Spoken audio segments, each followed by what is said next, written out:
হবে এখানে। রোহান স্যার ওনাকে দিয়ে আমার জন্য শেয়ার পাঠাইছে। রোহান স্যার ওনার দিয়ে উনি একজন এখানে আর কর্মকর্তা। উনি আমাদেরকে দিয়ে শুভন স্যার আমাদেরকে দিয়ে লেবারের কাজ করাচ্ছে। আমরা কি লেবারের কাজ করতে আসছি উনি এখানে? রোহান স্যার উনাকে দিয়ে আমি মসজিদের এখানে যত চেমিট আসছে ওনাকে দিয়ে আমার জন্য শেয়ার পাঠিয়েছে। আমি শেয়ার না দিলে কি হতো আমাকে, আমি জানা একটা।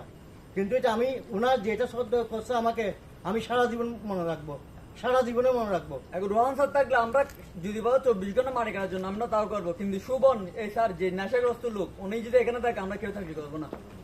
ফার্স্ট টাইম মাফ করছি, কিন্তু সেকেন্ড টাইম যদি এরকম হয় এটা কি হবে আমরা নিজে জানি না। এটা আমরা স্যার থেকে স্যার যেটা সিদ্ধান্ত বুঝে শুনে যে সিদ্ধান্ত নেবে সেটা আমরা গ্রহণ করবো, কিন্তু রোহান স্যার যেটা বলবে সেটা। রোহান স্যারের সিদ্ধান্ত দিতে হবে। একজন এই নেশাগ্রস্ত লোক এখানে কাজ করবে, এটা করবে ওইটা করবে, ওনার কথা তো এগুলো হবে না। ঠিক আছে, ধন্যবাদ। আসসালামু আলাইকুম।